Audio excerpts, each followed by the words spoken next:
अब यहाँ पर रामचंद्र प्रयास जरूर कर रहा है, लेकिन प्रयास में सफल नहीं हो पा रहा। तो वो बेरोजगार नवयुवकों की जो श्रेणी है उसका प्रतिनिधित्व करता हुआ प्रतीत होता है कि बेरोजगार है लेकिन वो प्रयास कर रहा है। बेरोजगार होने का मतलब ये नहीं कि तुम लूटपाट, चोरी डकैती, हत्या, मारकाट जैसे रास्तों को अपना लो। सही रास्ते पर चल करके भी समस्या को दूर करने का प्रयास किया जा सकता है। ठीक है, तो लेखक ने रामचंद्र के माध्यम से इस स्थिति को संभालने का, सुधारने का प्रयास किया है। इसके बाद उसका दूसरा बेटा जो है वो है मोहन। सिद्धेश्वरी और मुंशी जी का पहला बेटे का नाम क्या बताया बेटे मैंने? पहले बेटे रामचंद्र। रामचंद्र। और रामचंद्र। दूसरे बेटे का क्या नाम बताया मैंने? मोहन। मोहन। मोहन जो है वो हाई स्कूल का प्राइवेट इम्तिहान देने की तैयारी कर रहा है, 18 साल का लड़का है। ठीक है, लेकिन वो घर में टिकता ही नहीं है, घर से बाहर गायब रहता, पढ़ता हुआ दिखाई नहीं देता। अब उसका क्या उत्तर दे? जैसे अब आप लोग हैं, परिवार में सारी व्यवस्था संचालित करने के लिए आपके माता पिता लगे हुए हैं, लेकिन आपका क्या उत्तरदायित्व बनता है कि आप पढ़ाई में अपना ध्यान दें और अपनी तैयारी करें, परीक्षा की तैयारी करते रहें। ठीक है, लेकिन अगर आप उस दिशा में गंभीरता से नहीं रहते हैं तो उससे आपका भविष्य संकट में पड़ जाएगा। अब मोहन जो है वो भटका हुआ लड़का है जो पढ़ाई में ध्यान नहीं दे रहा है, परंतु उसके बावजूद भी माँ भाइयों के बीच में विवाद पैदा न हो उसके लिए प्रयास करती है और ये कोशिश करती है कि भाइयों का परस्पर प्रेम बना रहे। ठीक है, इसके बाद एक छोटा बच्चा है जिसका नाम है प्रमोद, जो अस्वस्थ है, कमजोर है और अभी बहुत छोटा है, जो परिवार की स्थिति को नहीं जानता। ठीक है, तो वो सब चीजों से अनभिज्ञ है, लेकिन उसकी क्या दशा हो गई है आर्थिक तंगी के कारण कि वो बहुत कमजोर, बहुत दुबला हो गया है और खाने पीने की पर्याप्त सुविधा उसे प्राप्त नहीं हो पा रही। ठीक है, तो यहाँ कहानी के अंदर मैंने कितने पात्रों का उल्लेख किया? मुंशी जी, सिद्धेश्वरी, ये दोनों पति पत्नी हैं, परिवार के मुखिया हैं। इनके कितने बच्चे हैं? कितनी संतान है इनकी? मैम 3। 3। 3 मैम। नाम क्या है मानवी, आप बताइए जरा फटाफट। मैम राम मोहन। मोहन। हाँ, आगे तीसरे का नाम रह गया, तीनों नाम इकट्ठे बोलिए। कौन बोलेगा? तीनों नाम इकट्ठे बोलने की कोशिश कीजिए। Ma'am Ram, Mohan, Pramod. Very good, Ram, Mohan और प्रमोद। तीनों पात्र समाज के एक एक वर्ग का प्रतिनिधित्व करते हैं। मुंशी जी भी और सिद्धेश्वरी भी समाज के एक एक वर्ग का प्रतिनिधित्व करते हैं। इन्हीं इन्हीं प्रतिनिधित्वों की जो सीमा है उसको दोहराते हुए हम आगे बढ़ेंगे। मुंशी जी किस वर्ग का प्रतिनिधित्व कर रहे हैं? कोई दोहराएगा? वीडियो ऑन कर दीजिए अपने फटाफट से। ट्विंकल वीडियो ऑन रखिए। अंजलि, ध्रुव, गौतम, आर्यन, सृष्टि, विदुषी, फटाफट ऑन कीजिए। अंजलि, हर्षित, आस्था। चलिए, कौन बता रहा है कि जो मुंशी जी है वो समाज के किस वर्ग का प्रतिनिधित्व कहानी में कर रहे हैं? जल्दी से, शाबाश। क्या कह रहे हैं मुंशी जी, बताइए। अरे अभी तो बताया। मुंशी जी की नौकरी लगी हुई है कि चली गई है? मैम चली गई है। तो वो समाज के उस वर्ग का प्रतिनिधित्व करते हैं कि उम्र के प्रौढ़ावस्था में आकर के जिन लोगों की नौकरी चली जाती है उनके जीवन में किस प्रकार की परेशानियां और कष्ट आते हैं और कैसे वो उसका सामना कर सकते हैं। ठीक है, इसके अलावा सिद्धेश्वरी है जो ऐसे गरीब परिवार की मुखिया है जहां पर नौकरी चली गई है और आर्थिक तंगी की स्थिति है, और ऐसे में वो परिवार की व्यवस्था को कैसे संचालित करें या उन परेशानियों का कैसे सामना कर सकती हैं उसका संदेश दे रहे हैं। इसके अलावा रामचंद्र किस वर्ग का प्रतिनिधित्व करता है युवा वर्ग में? बोलिए, शाबाश। ट्विंकल, दीपांशु, अरे अभी तो बताया है, क्या दिक्कत है? रामचंद्र जो है वो बेरोजगार जो समाज का युवक है उसकी ओर इशारा करता है, उसका प्रतिनिधित्व करता है कि बेरोजगारी का मतलब लूटपाट करना, भ्रष्टाचार के मार्ग को अपनाना नहीं है। उसका समाधान का निवारण करना, जो समस्या का समाधान करने के लिए हमें सोचना चाहिए, उसके लिए प्रयास करने चाहिए, ना कि गलत मार्ग पर चलना चाहिए।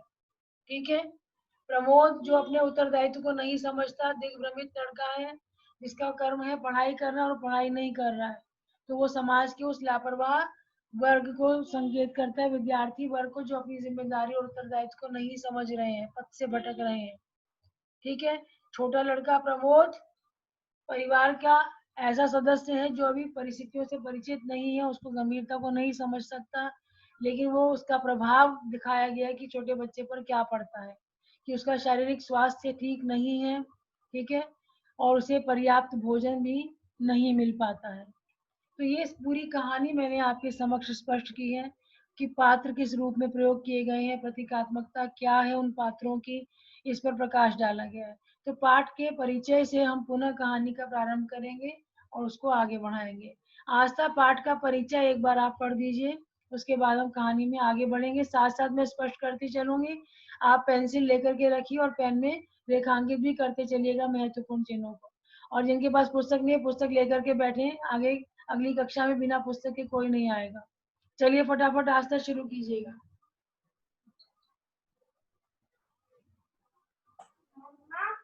सिद्धेश्वरी ने खाना बनाने के बाद चूल्हे को बेटे बुझा अभी दिया। पाठ का परिचय दोबारा से पढ़ दीजिए, पाठ प्रारंभ मत करिए अभी। जीवनी के अंत में पाठ परिचय की पंक्तियां दी गई हैं, उसको आप पढ़ दीजिएगा। दोपहर का भोजन गरीबी से जूझ रहे एक ऐसे निम्न मध्यम परिवार की कहानी है जिससे भरपेट भोजन भी नसीब नहीं होता। इस कहानी में समाज में व्याप्त गरीबी को चित्रित किया गया है। मुंशी जी के पूरे परिवार का संघर्ष भावी उम्मीदों पर टिका हुआ है। सिद्धेश्वरी गरीबी में पूरे परिवार को जोड़े ही नहीं रहती, बल्कि गरीबी के एहसास को मुखर पर भी नहीं होने देती। पिता की नौकरी से छटनी हो चुकी है, वे छोटी-मोटी नौकरी की खोज में हैं। एक बेटा प्रूफ रीडिंग का काम करता है, एक बेटा प्राइवेट इंटर कर रहा है और एक बीमार है। गृहस्थी किसी तरह खिंच रही है। अमरकांत ने दोपहर के खाने के समय पूरी कहानी को रसोई में केंद्रित किया है। दोपहर का दृश्य लिया है जिसमें परिवार का प्रत्येक सदस्य घर में उपस्थित हो और उसके माध्यम से पूरी कथा वस्तु को प्रकट करने का प्रयास अमरकांत जी ने किया है। तो आपके सामने पूरी स्थिति स्पष्ट हो गई है कि परिवार की क्या स्थिति है, पात्र कौन कौन से हैं और किस उद्देश्य से उनको कहानी में लिया गया है। और वर्तमान से उसको जोड़ने की चीज भी मैंने आपको समझा दी कि आज कोरोना संकट काल के अंदर बहुत सी कंपनियों ने, देखो बड़ी बड़ी कंपनियां जो है उन्होंने भी लोगों को छटनी कर दी है, नौकरी से निकाल दिया है, या उनकी तनख्वाह घटा दी गई है। ठीक है। या उन्हें बेरोजगारी की स्थिति से भुगतना पड़ रहा है, जीना पड़ रहा है, झेलना पड़ रहा है। तो ये सारी स्थितियां आज से यूं की त्यों जुड़ने वाली हैं। तो हमें इससे बहुत ज्यादा प्रेरणा मिल सकती है। हमें देखना ये है कि सिद्धेश्वरी किस प्रकार सारी परिस्थितियों को नियंत्रित करने का प्रयास करती है अपने दम पर। ठीक है। तो आस्था के अलावा और किसके पास पुस्तक है?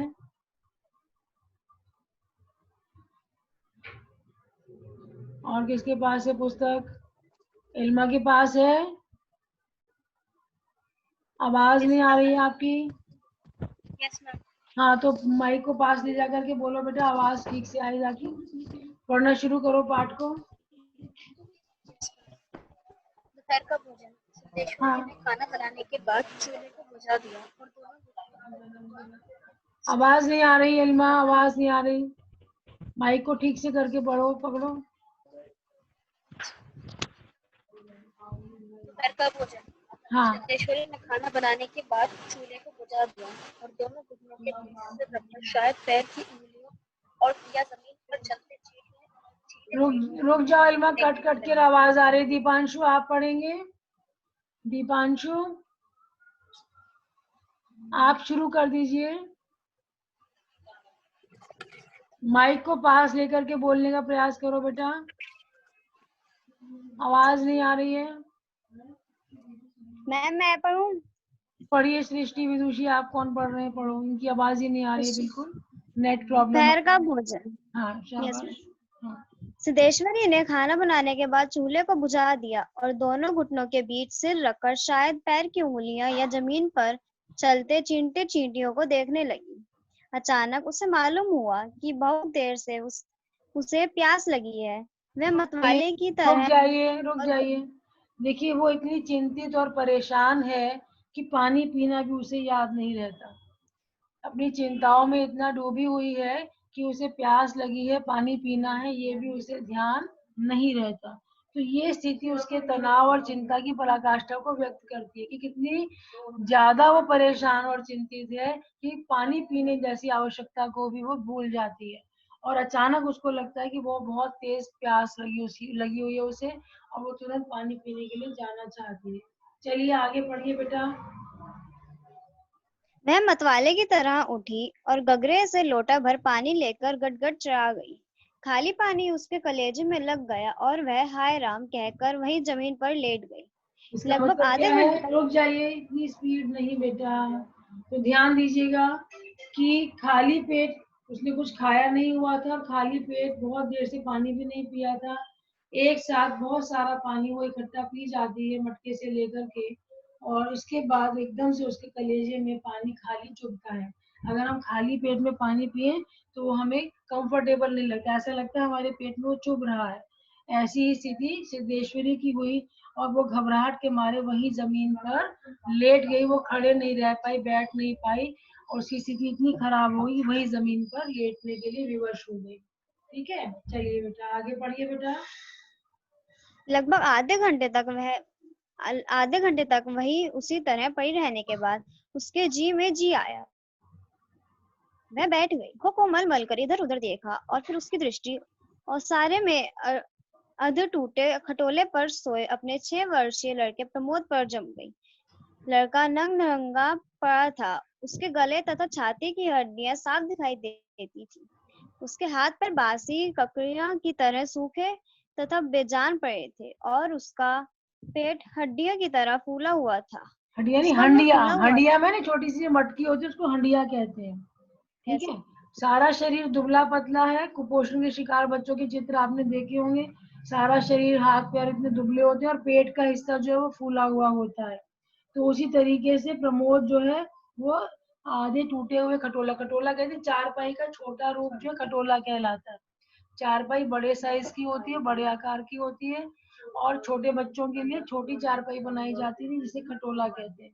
वो खटोला भी टूटा फूटा है, और उसके ऊपर 6 साल का प्रमोद लेटा हुआ है, जिसकी गले और छाती की हड्डियां साफ चमक रही है। इतना कमजोर है कि मांस तो शरीर में है ही नहीं, और इसी कारण हड्डियां चमकती हुई दिखाई दे रही है। ठीक है। और हाथ पैर की तुलना किससे की गई है बेटा? उसके दुबले पतले हाथ पैरों की तुलना किससे की गई है? बासी ककड़ियों से। मैम बासी ककड़ियाँ। तो ककड़ी आपने देखी होगी कितनी दुबली पतली होती है। ककड़ी कितनी पतली होती है मालूम है ना? ककड़ी क्या होता है? सलाद के रूप में सब्जी बनाने के भी खाते हैं हम ककड़ी को। पतली पतली लंबी लंबी होती है। अगर ताजा होती है तो थोड़ी सी कड़क होती है, सख्त होती है। लेकिन वो अगर बासी हो जाती है तो वो लुजलुजी सी मुलायम पड़ जाती है। तो ऐसे ही उसके ककड़ी, बासी ककड़ी जैसे हाथ पैर हैं, जो बिल्कुल दुबले पतले हैं। ठीक है, बहुत पतले हाथ हैं। वो दिखलाने के लिए ककड़ी से उसकी तुलना की गई है, जो सूखी और बेजान से प्रतीत हो रहे हैं। ऐसे निष्प्राण प्रतीत हो रहे मानो उसके अंदर जान ही नहीं है, और ऐसे निश्चेष सा वो चारपाई के ऊपर पड़ा हुआ है, और सारे में आंगन में। चलिए आगे पढ़िएगा। उसका मुंह खुला हुआ था और उस पर अनगिनत मक्खियां उड़ रही थी। वह उठी, बच्चे के मुंह पर अपना एक फटा गंदा ब्लाउज डाल दिया और एक आध मिनट सुन खड़ी रहने के बाद बाहर दरवाजे पर जाकर किवाड़ की आड़ से गली निहारने लगी। बाहर 12 बज चुके थे। धूप अत्यंत तेज थी और कभी कभी एक दो व्यक्ति सिर पर तौलिया या गमछा रखे हुए या मजबूती से छाता ताने हुए फुर्ती के साथ लपकते हुए सामने से गुजर जाते। अब ये गर्मियों का बस मौसम है, बहुत भयंकर गर्मी पड़ रही है, और गर्मी के मौसम में देखिए आप मई जून की जब छुट्टियां पड़ती हैं आप देखते हैं ना कि गर्मियों के अंदर लोग घरों से बाहर नहीं निकलते हैं। कोई बहुत ही आवश्यक कार्य हो, मजबूरी हो तभी घरों से बाहर निकलते हैं, तो पूरे प्रिकॉशन के साथ, पूरी एहतियात के साथ बाहर निकलते हैं कि सिर को ढक लेते हैं तौलिए से या छाते से ढक करके निकलते हैं और अपने आप को पूरा ढक करके धूप में निकलते हैं।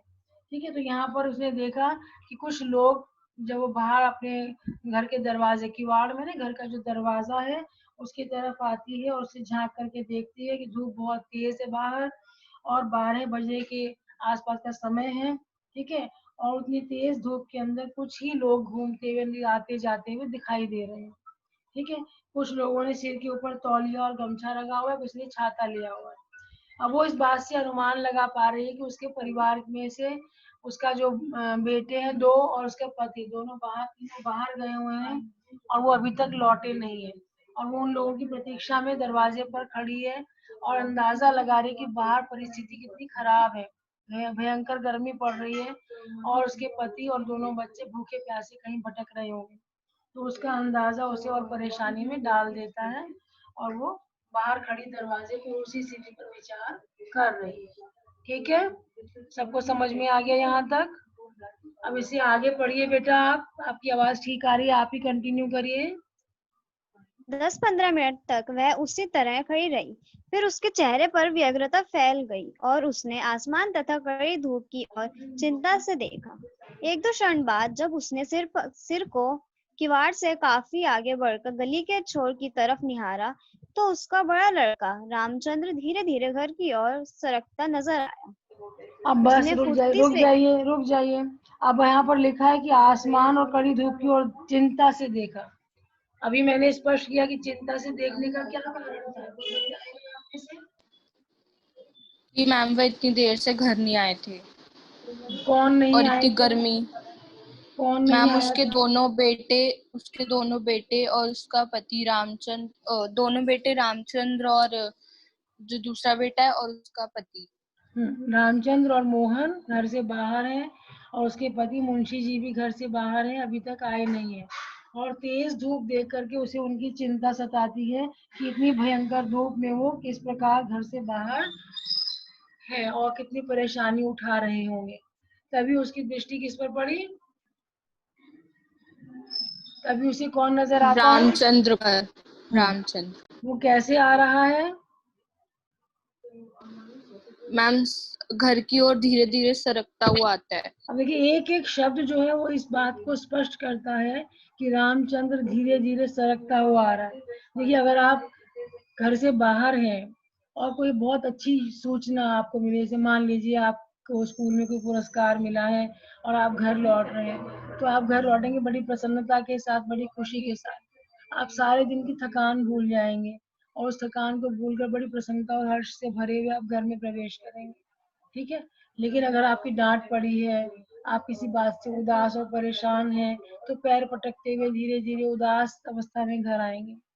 तो यहाँ रामचंद्र का धीरे धीरे घर की ओर सरकना किस दिशा की ओर संकेत कर रहा है? क्या बताना चाहता है लेखक इसके माध्यम से? निराश है, कि रामचंद्र निराश और हताश, उदास और परेशान है। उसकी उदासी और निराशा का क्या कारण हो सकता है, कोई बताएगा?